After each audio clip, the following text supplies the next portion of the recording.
नमस्कार, आज है 23 मई, दिन मंगलवार। वक्त हो गया है जी बिजनेस की प्राइम टाइम पेशकश इंडिया 360 का। मैं हूं दीपक डोभाल।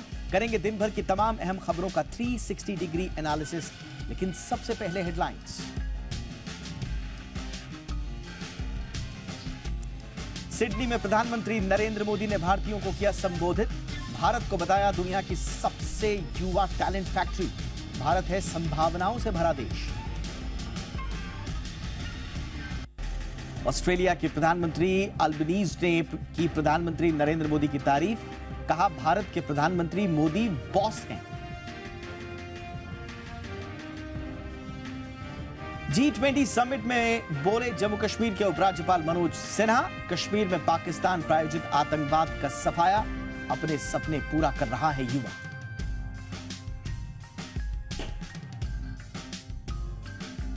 केंद्र के अध्यादेश के खिलाफ केजरीवाल को ममता का मिला साथ।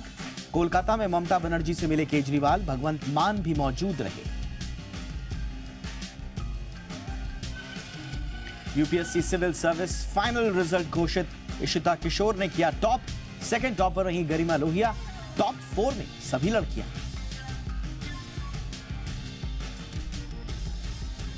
शॉपिंग के दौरान ग्राहकों को मिलने वाली है बड़ी राहत। बात बात पर नंबर और ईमेल आईडी जैसी जानकारी नहीं मांग सकेंगे रिटेलर्स। उपभोक्ता मामलों का मंत्रालय जल्द करेगा एडवाइजरी जारी। आज इंडिया 360 की कवर स्टोरी में करेंगे संपूर्ण विश्लेषण। शॉपिंग के बाद नंबर क्यों जरूरी? लगातार तीसरे दिन बाजार तेजी के साथ हुए बंद। आखिरी घंटे में सेंसेक्स और निफ्टी में गवाई बढ़त। सेंसेक्स निफ्टी की सपाट closing.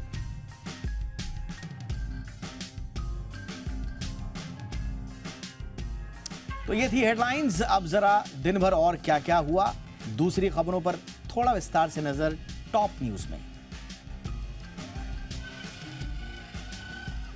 G20 tourism working group की कश्मीर में चल रही बैठक का आज दूसरा दिन रहा। शेर कश्मीर इंटरनेशनल कॉन्फ्रेंस सेंटर में बैठक हो रही है। मीटिंग में शामिल होने आए डेलीगेट्स आज कश्मीर के कई खूबसूरत जगहों जैसे परी महल, चश्मा शाही, निशाद गार्डन, पोलो व्यू मार्केट घूमे। डेलीगेट्स के लिए खास डिनर भी आयोजित किया गया। इससे पहले सोमवार को शेरपा अमिताभ कांत ने कहा था कि फिल्मों की शूटिंग के लिए कश्मीर से बेहतर कोई जगह हो ही नहीं सकती। उन्होंने कहा कि सरकार का फोकस इकोनॉमी को बूस्ट करने के अलावा फिल्म टूरिज्म बढ़ाने पर भी है।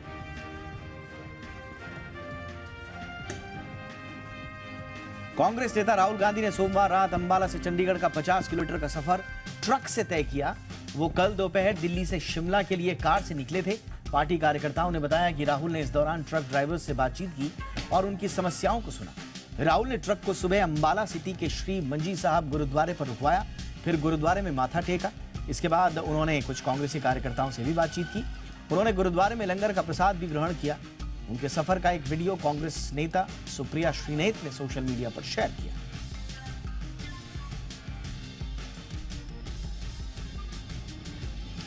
इसी बीच अमेठी से सांसद और केंद्रीय मंत्री स्मृति ईरानी ने राहुल गांधी पर हमला बोला।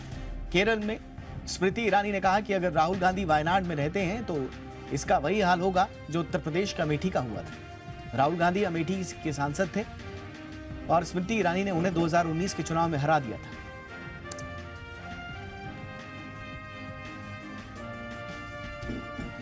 दिल्ली में अफसरों के ट्रांसफर पोस्टिंग के अधिकार को लेकर केंद्र सरकार के अध्यादेश पर आम आदमी पार्टी को टीएमसी का साथ मिला है। दिल्ली के मुख्यमंत्री अरविंद केजरीवाल ने आज कोलकाता में पश्चिम बंगाल की सीएम ममता बनर्जी से मुलाकात की। केजरीवाल के साथ पंजाब के सीएम भगवंत मान और आम आदमी पार्टी नेता संजय सिंह भी मौजूद रहे। मीटिंग के बाद ममता ने कहा कि वो अध्यादेश का विरोध करेंगी। उन्होंने कहा कि दूसरे दलों से भी केंद्र सरकार को अध्यादेश का विरोध करना चाहिए, दूसरे दलों को भी। उधर कांग्रेस महासचिव केसी वेणुगोपाल ने सोमवार को कहा था कि संसद के मानसून सत्र में दिल्ली पर केंद्र सरकार के अध्यादेश का कांग्रेस विरोध करेगी। यूपीएससी ने सिविल सेवा परीक्षा 2022 का फाइनल रिजल्ट जारी कर दिया है। इस साल टॉप 4 रैंक लड़कियों ने हासिल की है। एग्जाम की टॉपर इशिता किशोर बनी है। दूसरी रैंक बिहार के बक्सर की गरिमा लोहिया ने हासिल की। उमा हारती एन को तीसरा और स्मृति मिश्रा चौथे स्थान पर रही। यूपीएससी ने बताया कि इस बार फाइनल रिजल्ट में कुल 933 उम्मीदवारों का सिविल सर्विसेज में चयन हुआ है। इसमें 345 उम्मीदवार सामान्य वर्ग के हैं, 99 उम्मीदवार ईडब्ल्यूएस श्रेणी के, 263 सफल अभ्यर्थी अन्य पिछड़ा वर्ग से हैं, 154 उत्तीर्ण अभ्यर्थी अनुसूचित जाति से।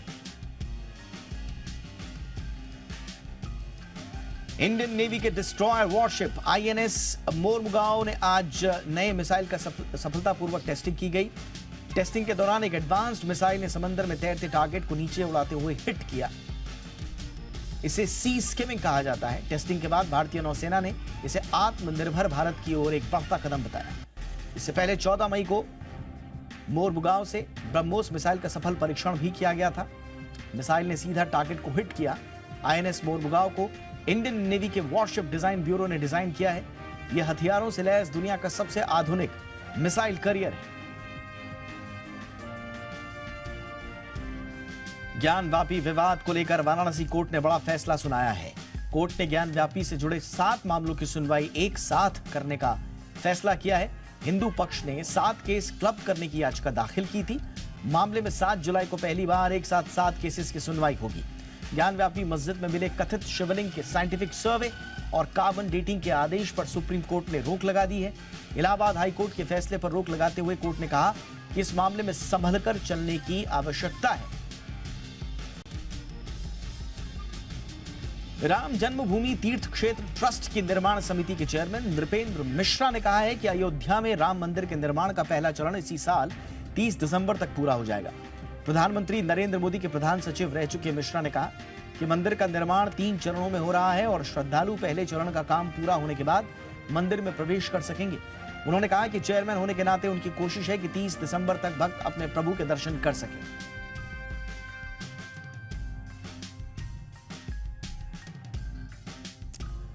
और आइए शुरू करते हैं हमारी आज की कवर स्टोरीज।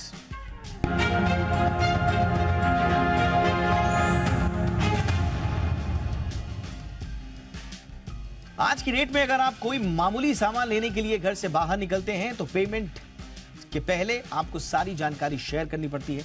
इसमें आपके मोबाइल नंबर से लेकर ईमेल आईडी तक शामिल होता है। आपको अक्सर मोबाइल नंबर शेयर करने के बाद अनचाहे प्रमोशनल मैसेजेस और ऑफर्स की कॉल और तमाम मैसेजेस आने लगते हैं। ये मैसेजेस और कॉल्स आपको वक्त बेवक्त परेशान करते हैं। आपने देखा होगा कई बार मॉल्स में शॉपिंग करने के बाद जब काउंटर पर आप पैसे देने जाते हैं तो वहां पर आपसे आपका मोबाइल नंबर मांगा जाता है। अगर आप मोबाइल नंबर देना नहीं चाहते तो कई बार आपसे जबरदस्ती की जाती है। आपको कहा जाता है कि अगर आप नंबर नहीं देंगे तो फिर आपको हम शॉपिंग भी नहीं करने देंगे।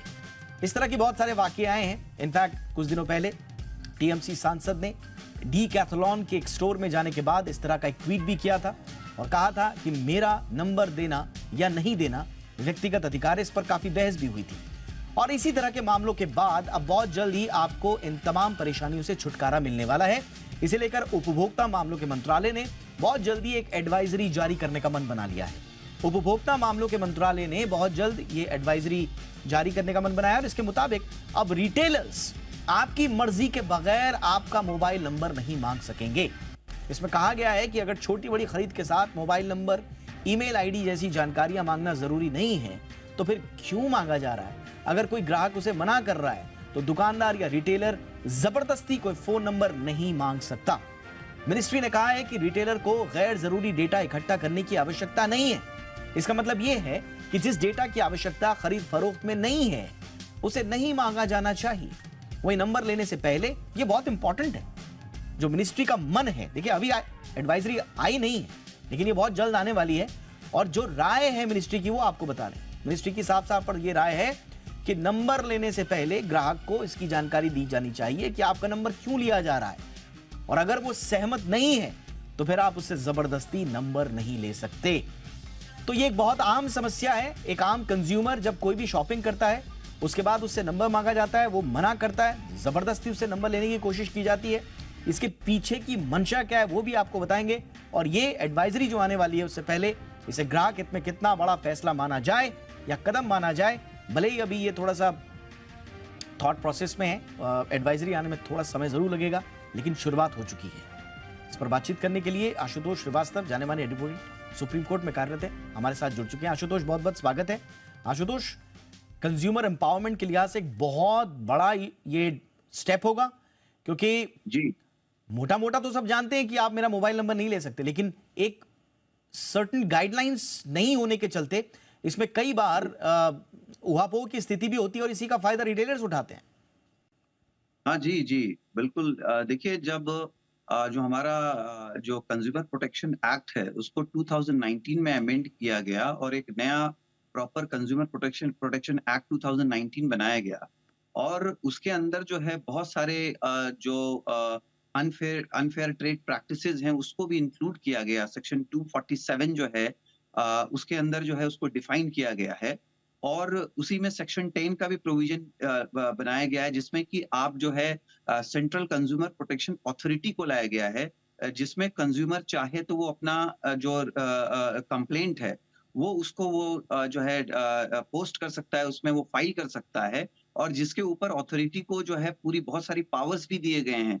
वो चाहे तो इन्वेस्टिगेशन करवा सकता है, वो चाहे तो डिस्ट्रिक्ट कलेक्टर को ऑर्डर दे सकता है। यहाँ तक कि जो क्रिमिनल प्रोसीजर कोड के जो प्रोविजंस हैं, वहां तक के पावर्स जो है डिस्ट्रिक्ट कलेक्टर जो है उसको यूटिलाइज कर सकता है और इन्वेस्टिगेट कर सकता है, सीज एंड सीजर भी कर सकता है। तो बहुत सारे के पावर्स जो है उनको दिए गए हैं, पहले ऐसा नहीं था।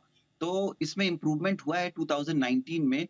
और मुझे लगता है कि जिस तरह से लोग शॉपिंग करने जाते हैं और उनको फोर्स किया जाता है कि आप अपना पर्सनल डेटा दीजिए, आपका जो है मोबाइल नंबर दीजिए, ईमेल आईडी दीजिए, तो ये जो है इट इज नॉट मैंडेटरी। ये जो है वो ग्राहक चाहे तो उसको बिल्कुल मना कर सकता है। और अगर उसके बावजूद अगर वो नहीं मानते हैं, तो जो जैसे मैंने बताया कंज्यूमर प्रोटेक्शन अथॉरिटी है, उसके अंडर जाकर के वो कंप्लेंट भी फाइल कर सकते हैं कि उनके साथ जो है जोर जबरदस्ती किया जा रहा है हम्म। और उनकी बात को जो है नहीं माना जा रहा है। क्योंकि जो प्राइवेसी है जो इंडियन सिटीजन का, बिल्कुल। उसके अंदर कोई भी इंक्रोचमेंट नहीं कर सकता, कोई जबरदस्ती किसी की एब्सोल्युटली, प्राइवेसी को अनुच्छेद नहीं छीन 21 सकता। में राइट टू प्राइवेसी, इसके तहत सारी चीजें आते हैं। और अगर किसी की जी निजता का अधिकार का हनन हो रहा है तो संविधान का अनुच्छेद 21 है ना, उसका उल्लंघन माना जाएगा। ये जी साफ साफ जी तौर जी पर है। बिल्कुल। लेकिन ये फोन जी नंबर देने वाली जो कहानी है, इसमें कई बार कंज्यूमर डायरेक्टली वो अनुच्छेद 21 नहीं उसको लागू करना जानते हैं, वहां पर कई बार आर्ग्यूमेंट्स हो जाते हैं। ऐसे में ये गाइडलाइंस अगर आ जाएं और इसमें स्पष्टता कंज्यूमर अफेयर्स मिनिस्ट्री ये साफ तौर जी पर कहे कि आपको नंबर किन सूरतों में लेना है, किन सूरतों में नहीं लेना है, तो मेरे ख्याल से जी स्पष्टता और ज्यादा होगी। आशुतोष। बिल्कुल। जी, जी, बिल्कुल आप ठीक कह रहे हैं। देखिए, ये तो इस तरह से हो रहा था तभी तो इतने सारे कंप्लेंट्स आए और कंप्लेंट्स बढ़े। और अथॉरिटी को बहुत सारे कंप्लेंट्स मिले हैं, जिसके ऊपर अब गवर्नमेंट को भी ऐसा लगा कि इसमें जो है चेंजेस होना चाहिए, इसमें कोई स्ट्रक्चर आना चाहिए, कोई नोटिफिकेशन होना चाहिए। तो मुझे लगता है कि नोटिफिकेशन जब आएगा तो उसमें ये बिल्कुल क्लैरिटी हो जाएगा और इसमें डायरेक्शंस दे दिया जाएगा जितने भी शॉपकीपर्स हैं या जो भी अपना सेल करते हैं या तो प्रोडक्ट्स को या सर्विसेज को, कि आप किसी से उसकी उसका पर्सनल डेटा आप नहीं मांग सकते, क्योंकि उसका पर्सनल डेटा जो है वो अंडर आर्टिकल 21 जो है कॉन्स्टिट्यूशन का, वो बिल्कुल प्रोटेक्टेड है। और आप किसी को फोर्स नहीं कर सकते कि आप अपना पर्सनल डेटा को जो है जारी कीजिए, क्योंकि शॉपिंग करना भी एक उनका अपना अधिकार है। वो जाकर के जो है एक सामान, कोई भी सामान जो उनको ठीक लगता है कंज्यूमर को, वो खरीद सकते हैं। लेकिन इसका मतलब ये नहीं है कि वो खरीदने के लिए उनको अपना डेटा को जो है कॉम्प्रोमाइज करना पड़े। और ये डेटा देने के बाद उस डेटा का वो क्या इस्तेमाल होता है, वो किसी और एजेंसी को जाता है जो अपना फर्दर प्रोडक्ट को सेल करने के लिए उनको फोन करते हैं, परेशान करते हैं। या हो सकता है कि उनका मोबाइल नंबर से, और अगर उनके बाकी जो डॉक्यूमेंटेशन है, चाहे वो आधार कार्ड हो या कुछ ऐसी बात हो, हमने कितने बार देखा है पहले कि जाकर के किसी ने उस नंबर का दूसरा सिम कार्ड ले लिया, ये कहते हुए कि वो सिम कार्ड खराब हो गया, और वही डेटा जो है यूज कर लिया आधार कार्ड से एब्सोल्युटली। रिलेटेड। और एब्सोल्युटली। उन्होंने जो है सिम यूज करते हुए बैंक में जो है फ्रॉड भी हुए, बैंक अकाउंट में जो है पैसा ट्रांसफर हुआ। ये सब ऑलरेडी हो चुका है हमारे पास, इसके कितने सारे उदाहरण हैं और कितने सारे एफआईआर हुए हैं ऐसे रिलेटेड मामलों में।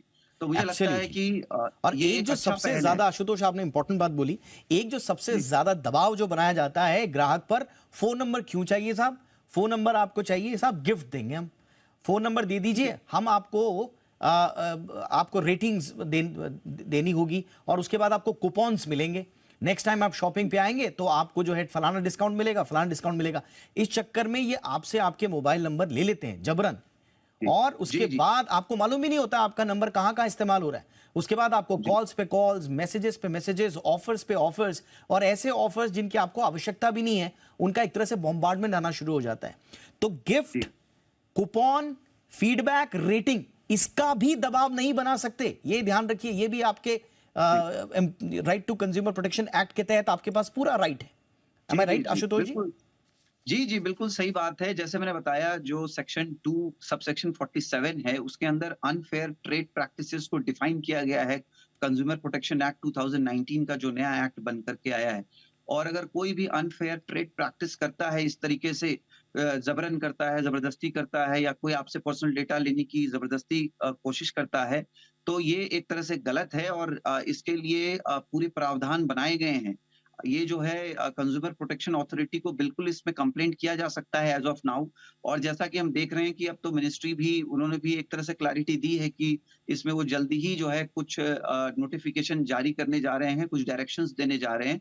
तो उसके बाद ये मामला और भी क्लियर हो जाएगा। और जिस तरह से जो आपने बताया जो अट्रैक्ट करते हैं कि हम आपको कूपन देंगे, आपको शॉपिंग में आपको ये डिस्काउंट मिलेगा या इस तरह के आपको नए कुछ प्रलोभन दिए जाएँगे। तो ये जो है इसमें नहीं आना चाहिए कंज्यूमर को, क्योंकि वो उनका तो ये तरीका है कि वो जो है डेटा कलेक्ट हो और उस डेटा का कुछ इस्तेमाल गलत भी हुआ किया जा सकता है या कोई क्रॉस सेलिंग में उसका इस्तेमाल होता है। लोग परेशान होते हैं इन सारे मामलों में। बिल्कुल। और जैसे और कि हम जानते हैं कि अभी जो डेटा प्रोटेक्शन लॉज़ भी हमारा आ रहा है, जो कि अभी बिल है जिसके ऊपर अभी डिस्कशन होना है, जैसे यूरोपियन कंट्रीज़ में है। तो जब ये डेटा प्रोटेक्शन लॉज़ आते हैं तो इसको और ज़्यादा स्ट्रिक्चर्स रहेगा कि आपका अगर कोई भी डेटा वैसे भी अगर कलेक्ट करता है तो उसका वो गैर इस्तेमाल नहीं कर सकता। बिल्कुल। नहीं तो उसको बहुत सारे पेनल्टीज़ और बिल्कुल। और पनिशमेंट को जो है झेलना पड़ सकता है। आशुतोष बता रहे हैं कि ऑलरेडी प्रावधान है, लेकिन थोड़ा-सा उनको स्ट्रीमलाइन करने के लिए थोड़ा और स्पष्टता में, इसलिए ये गाइडलाइंस आवश्यक हैं। हर चीज़ को आप संविधान के नज़रिए से नहीं समझा सकते हैं। अच्छा, एक चीज़ हमारे दर्शकों को ध्यान रखना है कि कहाँ-कहाँ पर आपको नंबर देना होगा। देखिए, कोई व्यक्ति आपसे कहे कि भाई हम आपसे आप हमें ई-बिल दे दीजिए। अब ई-बिल की अगर आप डिमांड कर रहे हैं, तो वो तो आपके मोबाइल पर ही आएगा, आपके ईमेल आईडी पर ही आएगा, तो वहाँ पर आपको ईमेल आईडी देना या मोबाइल देना अपना अनिवार्य होगा। इसी तरह से खाने का बिल है, आप नहीं चाहते कि प्रिंट फॉर्म में आए, आप चाहते हैं कि वो ई फॉर्म में आपके पास आए, तो स्वाभाविक है वहाँ पर भी ईमेल आईडी या आपका फ़ोन नंबर लगेगा। इसी तरह से आप टिकट बुक करा रहे हैं, तो टिकट बुक कराने में भी आपको थोड़ा-सा, तो कई जगह पर आपको नंबर्स देना अनिवार्य होता है, तो ये थोड़ा-सा आपको तय करना है कि कहाँ पर नंबर देना है। अगर ज़रूरत नहीं है, ये याद रखिए, आपका जो मोबाइल नंबर है ना, वो आपके खाते की चाबी है, कुंजी है।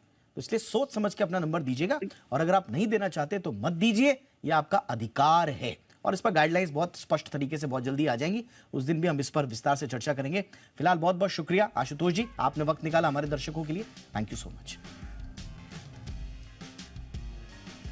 एक और महत्वपूर्ण जानकारी हमारे दर्शकों के लिए और उनकी जागरूकता से जुड़ी हुई बात। अगर आप गर्मियों की छुट्टी में अपनी फैमिली के साथ कहीं घूमने की प्लानिंग कर रहे हैं, तो थोड़ा सावधान हो जाइए, क्योंकि डिस्काउंट के नाम पर आप ठगी के शिकार हो सकते हैं। ये हिंदुस्तान की कहानी नहीं है साहब, ये पूरी दुनिया की कहानी है। मैकेफी कॉरपोरेशन की सेफर हॉलीडेज नाम की एक रिपोर्ट आई है। इस रिपोर्ट में पता चला है कि ऑनलाइन बुकिंग करने वाला हर तीसरा आदमी ठगी का शिकार हुआ है। टूर पैकेजेस में छूट के नाम पर बड़ी संख्या में ऑनलाइन ठगी हो रही है। 7 देशों में यह सर्वे हुआ, थोड़ा डिटेल ले लीजिए इसकी। 7 देशों में यह सर्वे हुआ है, 7,000 लोगों पर यह सर्वे किया गया, और इसमें भारत के भी 1,000 से ज्यादा लोग शामिल थे। मैकेफी के सर्वे में शामिल करीब 56% लोगों ने पैसे की कमी के चलते सस्ती यात्रा विकल्प को तलाशा। अब हम आएंगे जरूर इस पे कि डिस्काउंट के चक्कर में ऐसा क्यों हो रहा है, लेकिन उससे पहले जरा ये समझ लीजिए कि वो वेबसाइट्स पर जाकर कर क्या रहे हैं लोग और कैसे ठगी का शिकार हो रहे हैं। देखिए, लोग महंगाई के चक्कर में, हाई कॉस्ट ऑफ लिविंग के चक्कर में ऐसी वेबसाइट्स पर जा रहे हैं जहां उन्हें सस्ते में टिकट के ऑफर मिल रहे हैं, और जिन लोगों ने सस्ती टिकटों की बुकिंग की, उनमें से हर करीब तीसरा व्यक्ति ठगी का शिकार हुआ। 34% जितने लोग ठगी के शिकार हुए, उनमें से 34% लोगों के साथ ऑन एन एवरेज $1,000 यानी कि इंडियन रुपीस में आज की डेट में 83,000 रुपए एवरेज उनके साथ ठगी हुई है। सोचिए, एक आदमी के साथ 83,000 रुपए से ज्यादा की ठगी हो जाना कितनी बड़ी बात है। तकरीबन 66% लोग ऐसे थे जिनके साथ ऑन एन एवरेज लगभग $1,000 के नीचे की ठगी हुई है, यानी कि 82-83 हजार रुपए से नीचे की उनके साथ ठगी हुई है। 61% लोग ऐसे हैं जिन्होंने कहा कि उनके साथ कोई ठगी तो नहीं हुई है, लेकिन हाँ, उन्होंने निजी जानकारियां उनकी जो हैं वो डाल दी हैं उस पर, और वो लीक हो सकती हैं, उसका खतरा है, क्योंकि अता पता नहीं है ऐसी वेबसाइट्स में ये सारी चीजों को डालने के बाद। इस सर्वे में यह भी पता चला है कि पैसों की किल्लत के चलते 62% लोग इस साल घरेलू यात्रा करेंगे। अब इसका उन्होंने थोड़ा सा इन्फ्लेशन और हाई कॉस्ट ऑफ लिविंग से भी इसको जोड़ा है कि ये झांसे में क्यों आ रहे हैं। तो लिंक है ये पूरा, महंगाई है, हाई कॉस्ट ऑफ लिविंग हो गई, इसलिए लोगों को डिस्काउंट चाहिए। डिस्काउंट चाहिए तो वो ऐसी वेबसाइट्स पे जा रहे हैं जहां पर खतरा है, और खतरे की जद में ये लोग आ रहे हैं, और ऐसे हर तीसरे व्यक्ति के साथ ऑन एन एवरेज $1000 की ठगी हुई है। 82% लोग हालांकि ये भी बता रहे हैं कि वो इस साल विदेश यात्रा जाने पर सोच रहे हैं। इस सर्वे के मुताबिक इस साल बहुत सारे लोग 94% लोग ऑनलाइन टिकट की बुकिंग कर रहे हैं, 94%। और इनमें से डिस्काउंट की तलाश में अलग अलग वेबसाइट्स पर तकरीबन 45% लोग सस्ती टिकट के चक्कर में जाएंगे जहां पर वो बार्गिन कर सकें। 45% लोगों को जैसे ही क्लिक कोई दिखाई देगा कि यहां पर डिस्काउंट है, उस पर तुरंत क्लिक कर देंगे। 35% लोग एक वेबसाइट पर अच्छा डिस्काउंट नहीं मिला तो दूसरी वेबसाइट पर जाएंगे, और 36% लोग ऐसे हैं जो पैसे की कमी के चलते अपना डेस्टिनेशन ही चेंज कर देंगे। माना कोई सिंगापुर जाना चाह रहा था तो वो अब श्रीलंका ही चला जाएगा। ये सिर्फ पैसे की किल्लत के चलते, और लोग इसका फायदा उठाते हैं। ऑनलाइन ठग जो हैं, ये सस्ती टिकट का जो लालच है, ये थोड़ी मजबूरी भी है लोगों की। खैर उस पर नहीं जाते हैं हम, ये समझाते हैं आपको कि ये ठगी हो कैसे रही है। मैकेफी के सर्वे के मुताबिक 14% लोगों ने बुकिंग करके पेमेंट कर दिया, ठगी का शिकार हो गए, इससे वो फ्रॉड का शिकार हो गए। 18% लोगों ने ऑनलाइन बुकिंग तो की लेकिन टिकट नहीं मिला, और जब उन्हें फर्जी वेबसाइट्स का पता चला तब तक उन्होंने बहुत सारी जानकारियां अपनी लीक कर दी थी। इसमें से बहुत सारे लोग ऐसे थे जिन्होंने अपना पासपोर्ट तक की जानकारी वहां पर दे दी थी। 11% ऐसे लोग थे जिन्होंने अपनी निजी जानकारियां, पैन नंबर, आधार नंबर, ये सब कुछ दे दिया था।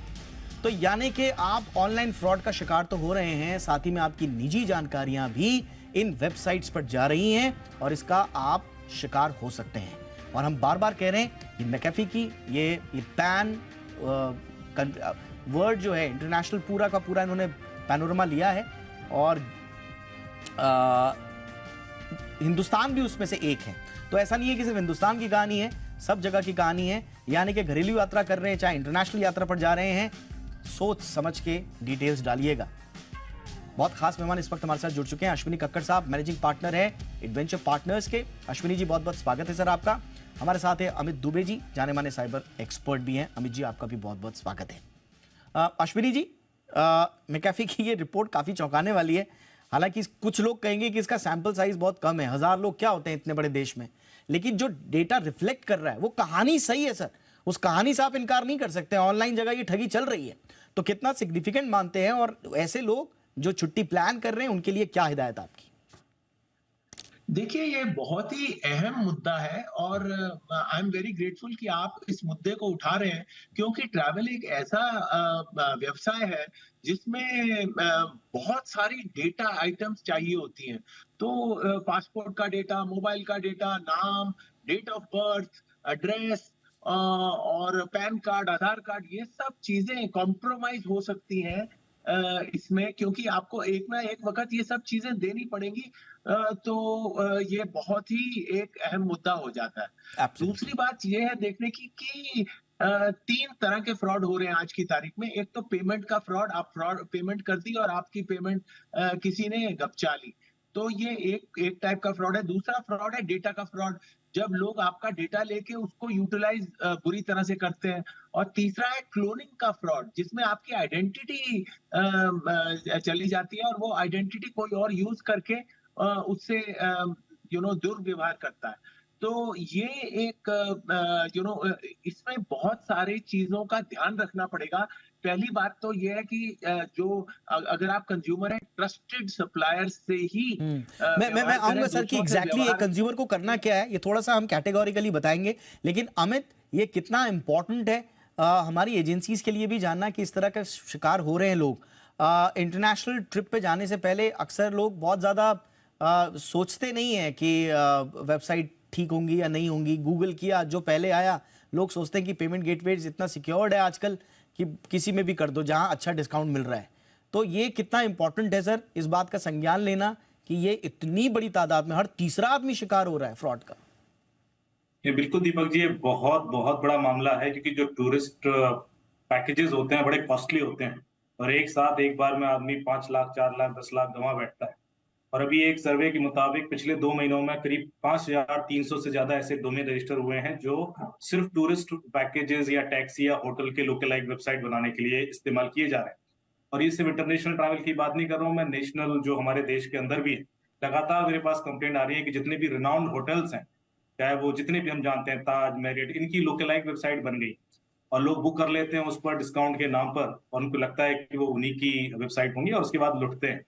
रिसोर्ट की लुक-अलाइक वेबसाइट बहुत सारी बनी हुई है, चीप टैक्सी सर्विसेज की बनी हुई है, ट्रैवल टिकट्स बुक कराने के लिए बनी हुई है। तो आप देख रहे हो कि 5,300 जो डोमेन है लगातार लोगों को लूटने के लिए इस्तेमाल होंगे। इसमें एक और चीज ध्यान देने वाली बात है जो बड़ी खतरनाक है और जिसके लिए कुछ लोग रिस्पॉन्सिबल हैं, वो है गूगल कीवर्ड। जब आप सर्च करते हैं कि आप कोई टूर पैकेजेस ढूंढ रहे हैं, कहीं ट्रैवल करना चाहते हैं, टिकट्स ढूंढते हैं, तो जो वो कीवर्ड आप सर्च कर रहे हैं, आपको उसके हिसाब से एडवर्टीजमेंट आने लगते हैं या ईमेल आने लगते हैं। वो सारे फ्रॉडस्टर्स के होते हैं। उसमें 80 से 90% ईमेल जो आपको आते हैं वो सही जेन्युइन नहीं होते। वो कीवर्ड की जो सर्चिंग है वो गूगल शेयर करता है ऐसी कंपनीज को जो इवेंचुअली उसको अपने फ्रॉड की ईमेल करने में यूज कर रहा है। तो इसमें कहीं ना कहीं बहुत सारे स्टेक होल्डर्स बन जाते हैं, जो बड़ा खतरनाक है। आप कीवर्ड सर्च कर रहे हो, आपको फेसबुक पे ऐड मिलता है कि आपको 50% डिस्काउंट मिल रहा है उस होटल में, रिसोर्ट में, आप उसको बुक कर देते हो वहां से, और आप ये ध्यान नहीं देते कि वो जो ऐड दिख रहा है वो फ्रॉडस्टर्स का भी हो सकता है। तो ये दोनों चीजें बड़ी खतरनाक है, क्योंकि जिस हिसाब से बढ़ रहा है ये करोड़ों का मामला है, ये छोटा मोटा मामला नहीं है। और इसमें प्रोएक्टिवली, जैसा कि हमेशा से कहते रहे हैं, कि संज्ञान लेना पड़ेगा सरकार को भी, पहले इन डोमेन को आइडेंटिफाई करके टेक डाउन किया जाए। और जो एक और है, जो यूजर के पर्सपेक्टिव से मैं बता रहा हूं, कि कभी भी कोई भी डोमेन आप यूज कर रहे हो, एक चीज जरूर सर्च कर ले उसके बारे में कि ये कब क्रिएट हुआ। तो वो बड़ा आसान है करना। वो आप गूगल पे जाएं, whois.domaintools.com करके एक वेबसाइट है, whois.domaintools.com, उस पर उस डोमेन को डालना है जो होटल की वेबसाइट है, जो टैक्सी सर्विस की है, रिसोर्ट की है, और उसमें देख लें कि ये कब डोमेन रजिस्टर हुआ, कब क्रिएट हुई वेबसाइट। आपको उसकी डेट दिख जाएगी। यदि वो 2 हफ्ते पहले, 1 महीने पहले की है। मैं अमित जी, मेरे को एक छोटा सा ब्रेक लेना है। बहुत इंपॉर्टेंट इन्फॉर्मेशन आप दे रहे हैं, अश्विनी जी भी दे रहे हैं। एक छोटा सा ब्रेक ले रहा हूं, इस चर्चा को आगे बढ़ाएंगे। ये बहुत जरूरी है, आपकी गाढ़ी कमाई। और जैसे हम बता रहे हैं, ऑन एन एवरेज 80,000 82,000 रुपए का चूना लगा है एक ग्राहक को ऑन एन एवरेज। तो आप सोचिए कितना ये आंकड़ा है।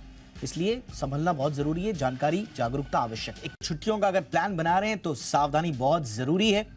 ये हम इसलिए कह रहे हैं क्योंकि मैकेफे की रिपोर्ट ये कहती है कि ऑनलाइन बुकिंग करने वाले हर तीसरे व्यक्ति के साथ फ्रॉड हो रहा है। एक सर्वे में ये बात उभरकर सामने आई है। अश्विनी कक्कड़, अमित दुबे दोनों मेरे साथ बने हुए हैं।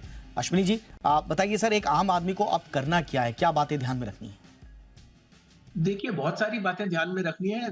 जैसे कि अमित जी ने कहा कि ये कीवर्ड सर्च का मुद्दा भी एक बहुत बड़ा मुद्दा है, तो आर्टिफिशियल इंटेलिजेंस से ये और ज्यादा रोबस्ट होता जाएगा, और उससे उससे हमें काफी इस तरफ काफी ध्यान रखना है। मगर पहली बात यह है कि आप सिर्फ ट्रस्टेड सप्लायर से डील करें, अनाप शनाप सप्लायर से डील प्लीज मत कीजिएगा, क्योंकि इसमें बहुत जोखिम और खतरा है। दूसरी बात यह है कि हमेशा अपना क्रेडिट कार्ड यूज करें, डेबिट कार्ड कभी यूज मत करें, क्योंकि डायरेक्ट डेबिट हो जाएगा। क्रेडिट कार्ड में एटलीस्ट आप ट्रांजैक्शन को स्टॉप कर सकते हैं, तो ये एक बहुत ही अहम बात है। तीसरी बात यह कि रियलिटी चेक हमेशा करना चाहिए कि is this deal too good to be true. अगर ये too good to be true है, प्लीज उसको बहुत ही ज्यादा ध्यान से उसके ऊपर गौर कीजिए और मत लीजिए ऐसी डील, क्योंकि वो आपको तकलीफ में डाल सकती है। और know the fine print, this is very important, कि कैंसिलेशन की क्या पॉलिसी है, डेट चेंज की क्या पॉलिसी है, रिफंड की क्या पॉलिसी है। इन सब चीजों को हमेशा ध्यान में रखना चाहिए। और कई लोग आपको रश करेंगे डील में कि आप ये अभी ले लीजिए तो आपको डिस्काउंट ज्यादा मिल जाएगा, ऐसा कर देंगे। तो ऐसी सब चीजों से बहुत ज्यादा सावधान रहना बहुत इंपॉर्टेंट बात है, लास्ट आवर रश जो होता है कि बिल्कुल आज नहीं किया तो छूट जाएगी। और खासतौर से इंटरनेशनल ट्रिप्स में हमने देखा बड़ा होता है ये। डोमेस्टिक ट्रिप्स में भी होता है कि आपको हम 5,000 रुपए में 4 धाम यात्रा करा देंगे, 2,000 में करा देंगे, 15,000 में आपको थाईलैंड ट्रिप करा देंगे, बहुत सारी है। तो ऐसी डील्स के चक्कर में आपको नहीं आना है, पूरा ड्यू डिलिजेंस देना है। अमित, आपके कुछ सलाह दर्शकों के लिए? नहीं, बिल्कुल दीपक जी, बहुत अच्छे पॉइंट बताए। उसमें जैसा कि उन्होंने कहा है कि SMS, व्हाट्सएप, इंस्टाग्राम, फेसबुक और ईमेल, इस पर कोई भी ऑफर आपको आ रहा है, आपको एक ड्यू डिलिजेंस करना है। वेरीफाई करना है वो उसमें जैसा मैंने आपसे कहा 70 से 80% फ्रॉडस्टर्स के हो सकते हैं, इसलिए आपको एक्स्ट्रा सतर्क रहने की बहुत ज्यादा जरूरत है। और जैसा कि 80% 50% डिस्काउंट दिख रहा है और वो भी सीजन के टाइम पर, तो समझ जाइए खतरा है, उसमें घुसना ही नहीं। एक चीज जो मैं टेक्निकल चीज बताना चाह रहा हूँ क्योंकि वो बहुत जरूरी है कि कोई भी डोमेन आ भी जाता है आपको और आप उस वेबसाइट को वेरीफाई करना चाहते हैं, गूगल सर्च पे दिख गया आपको या कहीं पर किसी ने भेजा कि आप इस पर बुक कर लीजिए, ये सही है डोमेन, उसी होटल का है, किसी और का है, लुक अलाइक है, क्योंकि बड़ा कंफ्यूजिंग होता है। बिल्कुल वैसा लगता है, वेबसाइट भी बिल्कुल वैसी बनी होती है प्रोफेशनल। तो आपने एक चीज जरूर करनी है, उसको whois.domaintools.com पर जाकर whois.domaintools.com उस पर जाके उस डोमेन को आप सर्च करेंगे तो वो बता देगा कि ये डोमेन कब रजिस्टर हुआ था, कब ये वेबसाइट क्रिएट हुई थी। यदि वो 10 साल 15 साल पुरानी वेबसाइट है, ठीक है भाई, ऑथेंटिक होगी। यदि वो वेबसाइट 15 दिन पुरानी है, 1 महीने पुरानी है, हफ्ते भर पहले क्रिएट हुई, रजिस्टर हुई है, तो सतर्क हो जाए, फिर तो फ्रॉडस्टर की है, क्योंकि इतनी बड़ा होटल है, इतना बड़ा रिसोर्ट है, उसकी वेबसाइट 7 दिन पहले कोई क्यों बनाएगा। तो ये छोटा सा चेक है, कोई भी कर सकता है, इसको करके आप तसल्ली रख लें कि हाँ भाई ऑथेंटिक है या नहीं है। और यदि और डीप जाना है तो फिर viewdns.info करके वेबसाइट है, उस पर आप बहुत सारी एनालिसिस कर सकते हैं किसी भी वेबसाइट की। viewdns.info उस पर जाएंगे तो उसमें बहुत सारे टूल है, लेकिन वो हर किसी को करने की जरूरत नहीं है। लेकिन ये जो छोटा सा चेक है करेंगे तो आप बचे रहेंगे, मेरी ये सलाह है। और उसके बाद यदि कोई फ्रॉडस्टर लिंक है तो उसको कंप्लेन भी कर दीजिए ताकि बाकी लोग बचे रहें। यदि आपको कुछ भी मिलता है www.cybercrime.gov.in पर डाल जाके एक छोटा सा कंप्लेन करना है, 2 मिनट लगता है, ये जरूर कर दीजिए, क्योंकि उससे हम बहुत सारी ऐसी वेबसाइट को ब्लॉक करते रहेंगे और बाकी लोग लुटने से बचेंगे। बिल्कुल, ये बहुत इंपॉर्टेंट बात बोली अश्विनी जी। अब सवाल ये आता है कि देखिए, अब होता क्या है कि एक मछली जो है, गंदी मछली पूरे तालाब को गंदा करती कहा जाता है। अब ये पूरा का पूरा टूर एंड ट्रैवल्स के नाम पर हो रहा है। स्वाभाविक रूप से हम तो जागरूक करेंगे ही, कंज्यूमर के हित की बात है, सरकार भी आगे आएगी, लेकिन क्या विद इन आपके ट्रैवल जो पूरी फ्रेटर्निटी है, क्या इस बात की चिंता है और क्या अपनी तरफ से कुछ एज एसोसिएशन आप लोग आपस में बातचीत करते हैं कि कैसे इनको आप आइडेंटिफाई करके सरकार तक पहुंचाएं या मीडिया तक पहुंचाएं ताकि वो पूरा का पूरा इकोसिस्टम साफ हो पाए? सर, ये आपने बहुत ही अच्छी बात बताई है कि जो भी डील करे वो अक्रेडिटेड एजेंट से डील करे या आयाटा अक्रेडिटेड कोड को चेक कर ले, ताकि करेक्ट एयरलाइन से डील हो रही है, करेक्ट ट्रैवल एजेंट से डील हो रही है, या hotel association of India FHRAI इसकी करेक्ट अक्रेडिटेशन है कि नहीं है, ये बहुत बड़ी बात है। दूसरा देखने का ये भी एक मुद्दा है कि अगर आप पेमेंट कर रहे हैं तो आप ऐसी डील चूज कीजिए जहां पेमेंट एट द होटल हो। जब आप होटल पे अराइव करें तब आप ये सहूलियत बहुत ज्यादा अवेलेबल होती है। और अगर आप ऐसी वेबसाइट से बुक करें या ऐसे जगह से बुक करें या होटल से डायरेक्ट बुक करें जहां आपकी पेमेंट होटल पे जाके ही हो, आप ऐसे ऑनलाइन पे पेमेंट नहीं कर रहे हैं, तो वो भी एक बहुत अच्छा प्रावधान है। और बाकी इंश्योरेंस खरीदना बहुत ही जरूरी है। अगर आपने इंश्योरेंस पहले से खरीदी हुई है और कुछ गड़बड़ भी हो जाती है तो अच्छा चांस है कि आपको इंश्योरेंस से पैसा मिलेगा।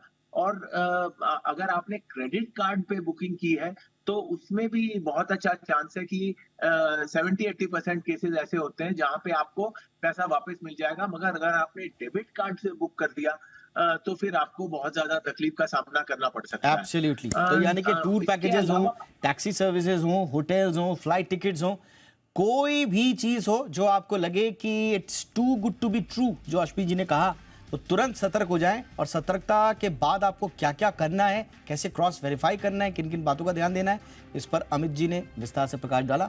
बहुत बहुत शुक्रिया आप दोनों का, हमारे दर्शकों के लिए आपने वक्त निकाला। अश्विनी कक्कड़ साहब, thank you so much sir. Amit Dubey ji, आपका भी बहुत बहुत शुक्रिया सर। चलिए, इंडिया 360 में अब बढ़ते हैं कुछ और खबरों की ओर, और अब रूटीन खबरों का रुख करते हैं। ऑस्ट्रेलिया के सिडनी में पीएम मोदी ने भारतीय समुदाय को संबोधित किया। कूडोज बैंक एरीना में तकरीबन 20,000 लोगों ने पीएम मोदी का स्वागत किया। पीएम मोदी ने भारत ऑस्ट्रेलिया के संबंधों को लेकर कहा कि दोनों देशों के बीच क्रिकेट की फील्ड पर मुकाबला जितना रोचक होता है, उतनी ही गहरी ऑफ द फील्ड दोस्ती भी है। वहीं ऑस्ट्रेलियाई पीएम एंथनी अल्बनीज ने पीएम मोदी की जमकर तारीफ की। साथ ही उन्होंने कहा कि पीएम मोदी बॉस हैं पीएम मोदी का स्वागत करना उनके लिए सौभाग्य की बात है।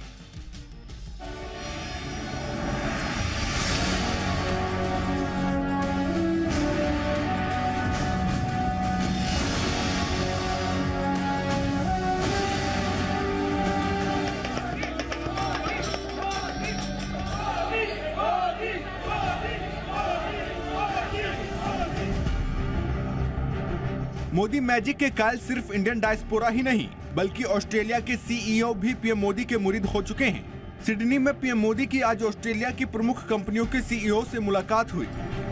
पीएम मोदी की पहली मीटिंग फोर्टिसिक्यू मेटल्स ग्रुप और फोर्टिसिक्यू फ्यूचर इंडस्ट्री के सीईओ एंड्रयू फॉरेस्ट के साथ हुई। इस दौरान भारत में ग्रीन हाइड्रोजन मिशन के तहत चर्चा की गई। ऑस्ट्रेलिया की मशहूर आर्टिस्ट डेनियल मैट ने भी पीएम मोदी से मिलकर खुशी जाहिर की। साथ ही कहा कि भारत और ऑस्ट्रेलिया के बीच सांस्कृतिक तौर पर काफी समानताएं हैं। पीएम मोदी से मुलाकात के बाद ऑस्ट्रेलिया की सेलिब्रिटी सैफ सारा टॉड ने खुद को खुशकिस्मत करार दिया और कहा कि पीएम मोदी एक प्रभावशाली शख्सियत हैं। The Minister is such an incredible man. I feel very lucky to have met him, and I can see that he really cares about the country and the vision. The Prime Minister is an incredible influencer, and I think coming from humble beginnings and standing up as this leader in the country, he's done such incredible work. And Nobel पुरस्कार विजेता brain Paul भी PM Modi से मुलाकात करने वालों में से एक रहे। उन्होंने भारत में साइंस और टेक्नोलॉजी के क्षेत्र में हो रहे डेवलपमेंट की जमकर सराहना की। India's ability to do world-class science has become just an order of magnitude higher because India is investing in its science and scientists to give them equipment and the ability to, ask questions on the edge. Prime Minister Modi is certainly one of the most visible leaders that India has had in my lifetime. इन तमाम CEO और सेलिब्रिटियों ने माना कि जिस तरह global मंच पर भारत की मौजूदगी बढ़ रही है, उससे वो दिन दूर नहीं जब भारत एक आर्थिक महाशक्ति बनकर उभरेगा। खासकर पीएम मोदी के इंडिया विजन से तमाम सीईओ खासा प्रभावित दिखे। सिडनी से विशाल पांडे के साथ ब्यूरो रिपोर्ट, जी मीडिया। अब आपको बताते हैं कि भारत की बढ़ती हैसियत देखकर चीन क्यों बौखलाया हुआ है, जबकि ऑस्ट्रेलिया भी प्रधानमंत्री मोदी को बॉस मानने लगा है। जाहिर है चीन की चतुराई पीएम मोदी अच्छे से समझते हैं।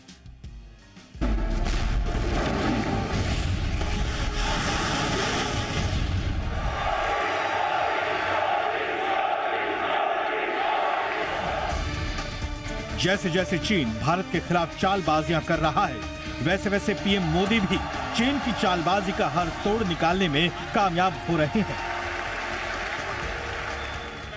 पीएम मोदी ने इस बात को भी खारिज कर दिया कि रूस की आलोचना करने से भारत के इनकार से द्विपक्षीय संबंधों को नुकसान होगा, क्योंकि यूक्रेन युद्ध को लेकर ऑस्ट्रेलिया मॉस्को की काफी आलोचना करता रहा है। जबकि चीन भारत के खिलाफ चालबाजी का कोई मौका नहीं छोड़ रहा। कभी अपने पिट्ठू पाकिस्तान के जरिए प्रोपेगेंडा चला रहा है, तो कभी समुद्री सीमाओं से जबरन घुसकर जासूसी करता रहा है। चीन की धोखेबाजी को ध्यान में रखकर भारत भी पूरी तरह से चौकन्ना है। इंडियन नेवी में शामिल नए वॉरशिप आईएनएस मोरमुगाओ से ब्रह्मोस मिसाइल का सफल परीक्षण कर लिया गया है। आपको बता दें कि इस मिसाइल ने सीधा टारगेट किया तो दुश्मन का बचना पूरी तरह नामुमकिन है। ये हथियारों से लैस दुनिया का सबसे आधुनिक मिसाइल करियर है। ये नेवी के लिए एक बहुत बड़ी माइलस्टोन है। अपनी जो मेक इन इंडिया या आत्मनिर्भरता वेपन्स के बारे में का जो नारा दिया है मोदी जी ने, उसका ये एक बहुत ही सफल परीक्षण है। और जो आईएनएस मोरमुगाओ है, ये एक बहुत ही हाई क्लास डिस्ट्रॉयर है, जो भी भारत में प्रोजेक्ट 15B के तहत गोवा में ही निर्मित है, और जिससे भारत की जो क्षमता है दुश्मन की नेवी के अगेंस्ट फ्रॉम सी फेयरिंग, तो वो बहुत ज्यादा बढ़ गई है। मोरमुगाओ एक स्टेल्थ गाइडेड मिसाइल डिस्ट्रॉयर है, जिसका 75% हिस्सा देश में ही बनाया गया है। भारतीय नौसेना के अनुसार ये P-15 ब्रावो प्रोजेक्ट का दूसरा जहाज है। P-15B प्रोजेक्ट के तहत 4 वॉरशिप बनाए जा रहे हैं। इसमें से विशाखापट्टनम और मोरमुगाओ इंडियन नेवी को सौंप दिया गया है। साफ है, चीन चाहे जितना जोर लगा ले, भारत की बढ़ती ताकत के आगे उसके भी पैर कांपते हैं। ब्यूरो रिपोर्ट, जी मीडिया। ऑस्ट्रेलिया में मोदी के मेगा शो के बाद सबसे बड़ी खबर कश्मीर से आई। कश्मीर के श्रीनगर में G20 समिट के दूसरे दिन फिल्म और इको टूरिज्म पर चर्चा हुई। कश्मीर पर एक बहस सरहद पार पाकिस्तान में भी चल रही है। पाकिस्तान की शहबाज सरकार भी कश्मीर पर नजर गड़ाए हुए है। कश्मीर का नाम लेकर पाकिस्तानी विदेश मंत्री ने पीएम मोदी से क्या रिक्वेस्ट की, देखिए इस स्पेशल रिपोर्ट में। कश्मीर में G20 की तस्वीर देख बिलावल भुट्टो सदमे में है। पीओके में दिन भर बैठकर पाकिस्तानी विदेश मंत्री ने जो एजेंडा तैयार किया वो श्रीनगर से आए बयान के सामने ताश के पत्तों की तरह ढह गया। धरती की जन्नत में G20 समिट का दूसरा दिन और भी शानदार रहा। 25 देशों के 150 से ज्यादा डेलीगेट्स कश्मीर की खूबसूरत वादियों और डल झील में शिकारा का आनंद ले रहे हैं। जम्मू कश्मीर में G20 बैठक के खिलाफ पाकिस्तान ने जो प्रोपेगेंडा फैलाया उसको किनारे रखकर कड़ी सुरक्षा के बीच G20 देशों के प्रतिनिधि कश्मीर की खूबसूरती देख रहे हैं। बिलावल भुट्टो पर डायरेक्ट सर्जिकल स्ट्राइक सीधे G20 की मीटिंग से हुई, जब जम्मू कश्मीर के LG ने बिना नाम लिए पाकिस्तान को टारगेट किया। पड़ोसी मुल्क द्वारा स्पॉन्सर्ड टेररिज्म के इकोसिस्टम को लगभग सफाया करने में हमने काफी हद तक सफलता पाई। आज का जम्मू कश्मीर हड़ताल, अलगाववादी या पत्थरबाजों की भूमि नहीं है, यह शांति और समृद्धि की जमीन बन गई है। अब पूरे वर्ष स्कूल और कॉलेज खुले रहते हैं। हमारे नौजवान कैरियर पर पूरा ध्यान दे रहे हैं। कश्मीर दुनिया की सबसे खूबसूरत टूरिस्ट डेस्टिनेशन है।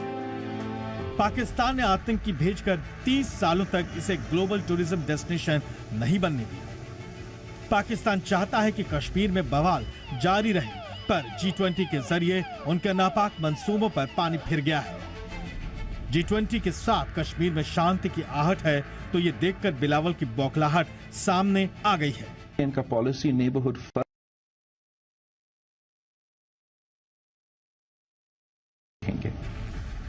कश्मीर से खालिद हुसैन के साथ ब्यूरो रिपोर्ट, जी मीडिया। आने वाले दिनों में ऑल्टरनेट फ्यूल यानी फ्लेक्सी फ्यूल पर चलने वाली गाड़ियां सस्ती हो सकती हैं। सूत्रों के मुताबिक सरकार ऐसी गाड़ियों पर जीएसटी रेट घटाने की तैयारी में है। क्या है पूरी खबर, डिटेल के साथ जुड़ रहे हैं जी मीडिया संवाददाता तरुण शर्मा। ऑटोमोबाइल कंपनीज के लिए एक अच्छी खबर हो सकती है, और स्पेशली उन कंपनीज के लिए जो फ्लेक्स बेस्ड इंजन पे टू व्हीलर या फोर व्हीलर्स का निर्माण करने का प्लान कर रहे हैं, और साथ ही उन कंपनीज के लिए जो हाइब्रिड इंजन वाली कारें बना रहे हैं। हाल में जो हाइब्रिड पे जो जीएसटी लगता है वो 28% है, लेकिन फिटमेंट कमेटी आने वाले समय में ये विचार कर सकती है कि जो टैक्स स्ट्रक्चर है उसको 12 या 18% रखा जाए। लेकिन इलेक्ट्रिक व्हीकल की तर्ज पर नहीं लाने के पीछे भी एक लॉजिक है। सरकार का ये मानना है कि यदि हमें इलेक्ट्रिक व्हीकल को बढ़ावा देना है तो टैक्स स्ट्रक्चर में डिफरेंस होना जरूरी है। इसी वजह से 12 या 18% रखा जा सकता है हाइब्रिड के लिए। लेकिन जो फ्लेक्स इंजन से चलने वाली जो कारें हैं, जो एथेनॉल बेस्ड जो टू व्हीलर्स या फोर व्हीलर्स हैं, जिन पे अभी 28% की जीएसटी है, उसको इलेक्ट्रिक व्हीकल की तर्ज पे 5% लाने पर फिटमेंट कमेटी विचार कर सकती है। और ये विचार क्यों किया जा रहा है ये भी मैं अपने दर्शकों को बताना चाहूँगा। 8 मई को कैबिनेट सेक्रेटरी ने एक मीटिंग बुलाई थी कि कैसे एथेनॉल को देश में बढ़ावा दिया जा सकता है और कैसे ऑटोमोबाइल सेक्टर के अंदर एथेनॉल को बढ़ावा मिले। इसके लिए सबसे इंपॉर्टेंट है कि जो टैक्स स्ट्रक्चर है उसमें चेंज किया जाए। हाल में फ्लेक्स से बनने वाली जो गाड़ियां हैं, चाहे वो टू व्हीलर हों या फोर व्हीलर हों, उन पर 28% का जीएसटी लगता है। उसको इलेक्ट्रिक व्हीकल की तर्ज पे 5% लाने का प्लान है। लेकिन उन कंपनीज के लिए या उन ऑटोमोबाइल ग्राहकों के लिए ये नेगेटिव खबर हो सकती है जो पेट्रोल और डीजल की गाड़ियां खरीदने जा रहे हैं। उन पे अभी जो सरकार है वो जो 28% से जीएसटी कम करने का विचार नहीं कर रही है। केवल जो हाइब्रिड या फ्लेक्स बेस्ड जो गाड़ियां हैं उन्हीं पे जीएसटी की कटौती पे फिटमेंट कमेटी विचार कर सकती है, और जून के जो दूसरे हफ्ते में जीएसटी काउंसिल होने की उम्मीद है, उसमें इस पे खुल के स्टेट्स के सामने इसका प्रस्ताव रखा जा सकता है। मारुति सुजुकी ने अपनी नई एसयूवी मारुति जिम्नी की लॉन्च डेट का ऐलान कर दिया है। आगामी 7 जून को मारुति जिम्नी की कीमत का खुलासा होगा। इससे पहले मारुति जिम्नी को 40,000 बुकिंग मिल चुकी हैं। कंपनी ने कहा है कि जून में ही इसकी डिलीवरी शुरू हो जाएगी। इसमें fog lamp, LED headlamp, headlamp washer, auto headlamp, alloy wheel और बॉडी कलर्ड डोर हैंडल के साथ ही 7 एक्सटीरियर कलर ऑप्शन मिलते हैं। 5 डोर जिमनी एसयूवी में 1.5 litre K15B naturally aspirated petrol engine भी दिया गया है।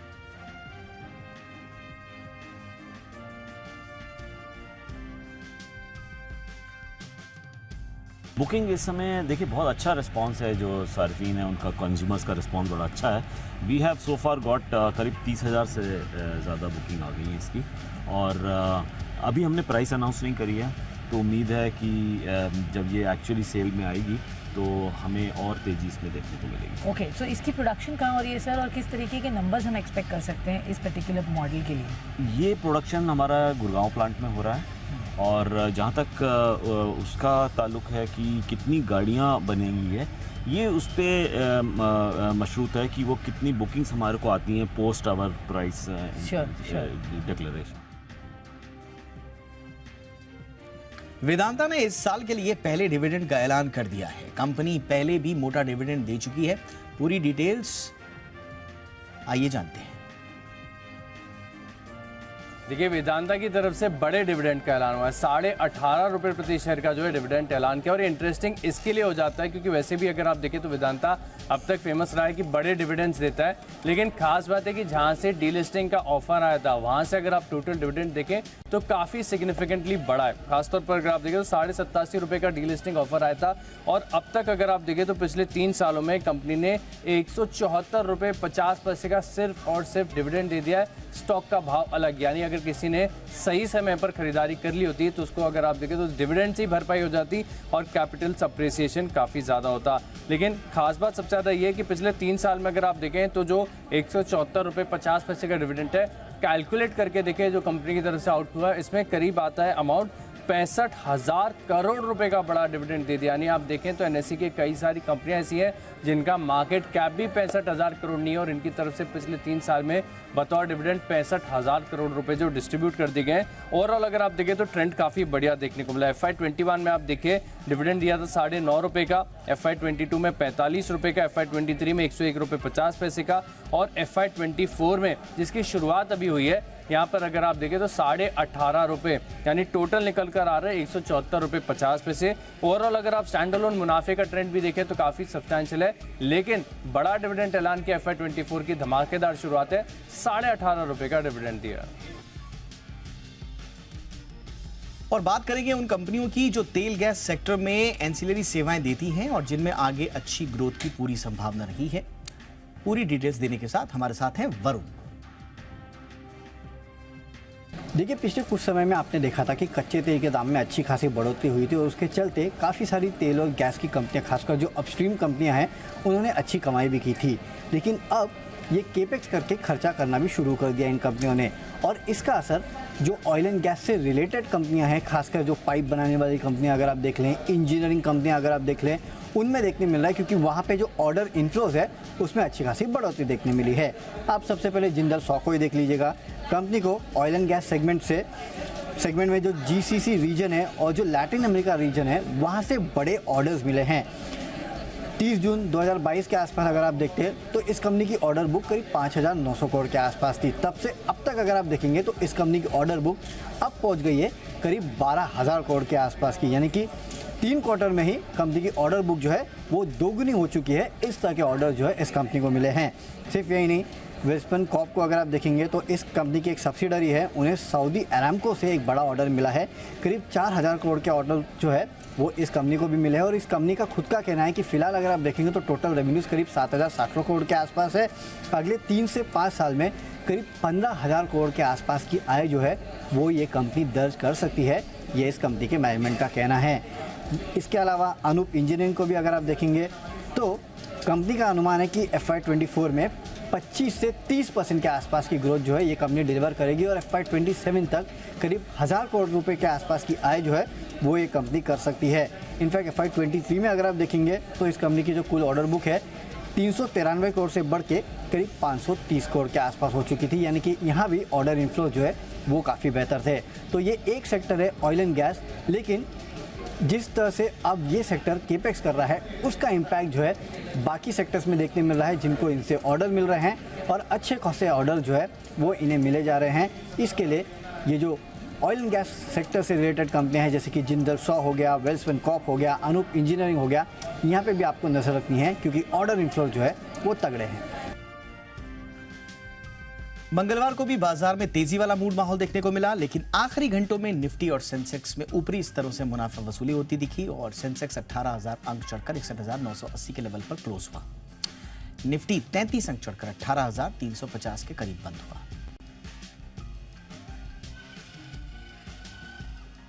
इंडिया 360 में आज बस इतना ही। इजाजत दें। #ZIndia360 पर अपनी राय जरूर दें। नमस्कार।